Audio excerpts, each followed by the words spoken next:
നമസ്കാരം, welcome back to movie cafe. എല്ലാ എപ്പിസോഡും പോലെ ഈ ആഴ്ച ഞങ്ങൾ നിങ്ങൾക്ക് മുമ്പാകെ ഒരു സിനിമ റെക്കമെൻഡ് ചെയ്യുക മൂവി കഫേയിലൂടെ.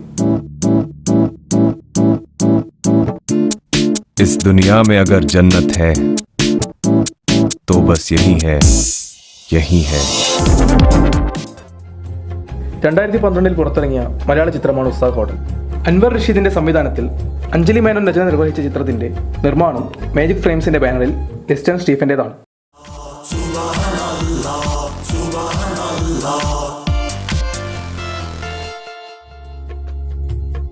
ദുൽഖർ സൽമാൻ അവതരിപ്പിച്ച ഫൈസി എന്ന കഥാപാത്രത്തെ ആസ്പദമാക്കിയാണ് കഥ മുന്നോട്ട് പോകുന്നത്. എല്ലാം സഹിക്കാത്ത പക്ഷെ ഉപ്പുപ്പാനെ കുക്ക് ചെയ്യാൻ സമ്മതിക്കണില്ല. ഒന്നുമില്ലെങ്കിൽ ഞാനൊരു പ്രൊഫഷണൽ ക്വാളിഫൈഡ് ഷെഫ് അല്ലേ. ഒരു ഉപ്പൂപ്പാന്റെയും കൊച്ചുമോന്റെയും സ്നേഹബന്ധത്തിന്റെയും കോഴിക്കോടൻ ജീവിത രീതിയുടെയും സിനിമ കൂടിയാണിത്.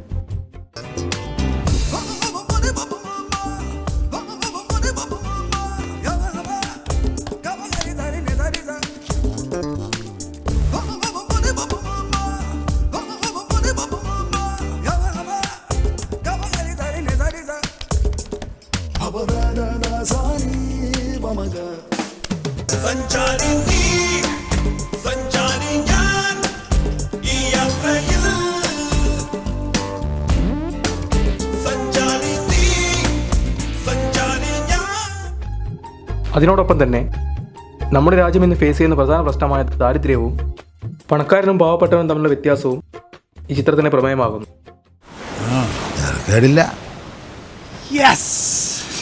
മോനെ, വയറ് നിറയ്ക്കാൻ ആരെ കൊണ്ടും പറ്റും. കഴിക്കുന്നവരെ മനസ്സ് നിറയണം. അതാണ് ശരിയായ കൈപുണ്യം. പ്രണയം ഒരു പ്രധാന ചേരുവയായ ഈ സിനിമയിൽ മലബാറൻ സൽക്കാര പശ്ചാത്തലം കൂടുതൽ സൗന്ദര്യമേകുന്നു.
സൂഫിസം കഥയുടെ റിസർച്ച് വർക്കിന്റെ പ്രധാന ഭാഗമായിരുന്നു എന്ന് രചയിതാവ് അഞ്ജലി മേനോൻ പറയുകയുണ്ടായി. ഭക്ഷണവും സംഗീതവും നൃത്തവും കലയും പ്രണയവും എല്ലാം ഒത്തിണങ്ങിയ ഒരു ജീവിത രീതിയാണ് സൂഫിസം. ഉസ്താദ് ഹോട്ടലിന്റെ പിന്നിൽ എടുത്തു പറയേണ്ട രണ്ട് പ്രധാന വ്യക്തികളുണ്ട്. ഒന്ന് സംവിധായകൻ അൻവർ റഷീദും മറ്റൊന്ന് അഞ്ജലി മേനോൻ. സൂപ്പർ സ്റ്റാറുകളെ വെച്ച് ഒരുപാട് സിനിമകൾ ചെയ്ത അൻവർ റഷീദ് ഒരു മികവുറ്റ തിരക്കഥയുമായാണ് ഉസ്താദ് ഹോട്ടലിലൂടെ വന്നിരിക്കുന്നത്. മഞ്ചാടിക്കുരു, കേരള കഫേ എന്നീ ചിത്രങ്ങൾക്ക് ശേഷം അഞ്ജലി മേനോൻ രചന നിർവഹിച്ച ചിത്രമാണ് ഉസ്താദ് ഹോട്ടൽ. ഞാൻ കേരള കഫേ വഴിയാണ് അൻവർ റഷീദിനെ പരിചയപ്പെട്ടത്. And we became friends.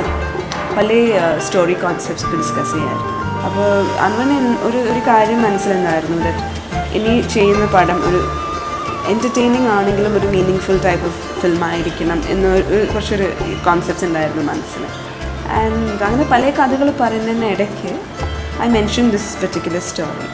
അപ്പോഴത്തെ he was quite interested to know more. അപ്പോൾ എന്നോട് ഇങ്ങനെ പറഞ്ഞു that why don't you develop it a little bit, എന്നിട്ട് ഞാൻ ഒന്ന് വന്ന് കേട്ടോട്ടെ. So we said yeah fine. അങ്ങനെ we fixed date. We came over to Calicut. I was in Calicut. And അവിടെ വെച്ചിട്ട് ഞാൻ കഥ പറഞ്ഞു കൊടുത്തു. അന്ന് തന്നെ അൻവർക്ക് തിരിച്ചു പോകുമ്പോൾ എൻ്റെ കയ്യിൽ അഡ്വാൻസ് തന്നിട്ടാണ് പോയത്. That you know just please go ahead write it എന്നുള്ള ഒരു it was as casual as that. ഈ ചിത്രത്തിന്റെ സംഗീത സംവിധാനം ഗോപി സുന്ദറാണ് ചെയ്തിരിക്കുന്നത്. ചിത്രത്തിലെ അപ്പങ്ങളെമ്പാടും എന്ന ഗാനം ട്രഡീഷണൽ മാപ്പിളപ്പാട്ടിനെ ആസ്പദമാക്കിയാണ് ചെയ്തിരിക്കുന്നത്.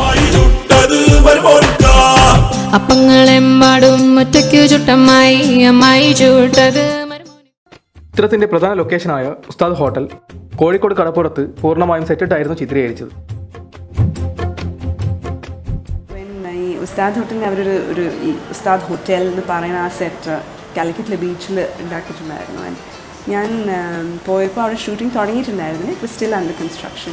But I was just so happy to be there because നമ്മുടെ മനസ്സിൽ നിറഞ്ഞു നിൽക്കുന്ന ഒരു സ്പേസ് ആണ്. The whole story unfolds there and just to see it coming alive was really something nice. He's done a wonderful job of it. The little that I saw, I was really happy with what I saw. റിലീസിങ്ങിനോടനുബന്ധിച്ച് ചിത്രത്തിന് 3 ദേശീയ അവാർഡുകൾ ലഭിച്ചു.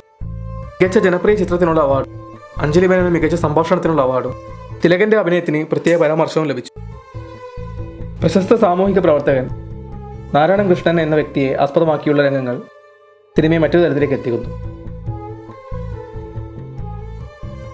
Life is to give. Start giving. See the joy of giving. ഉസ്താദ് hotel എന്ന cinema രുചിയുടെ രസക്കൂട്ടിൽ തീർത്തൊരു ജീവിതബന്ധത്തിന്റെ പ്രണയകഥയാണ്. അതുകൊണ്ട് തന്നെ ഏതൊരാൾക്കും കണ്ടിരിക്കാവുന്ന ഒരു സിനിമയായിരിക്കും ഉസ്താദ് ഹോട്ടൽ.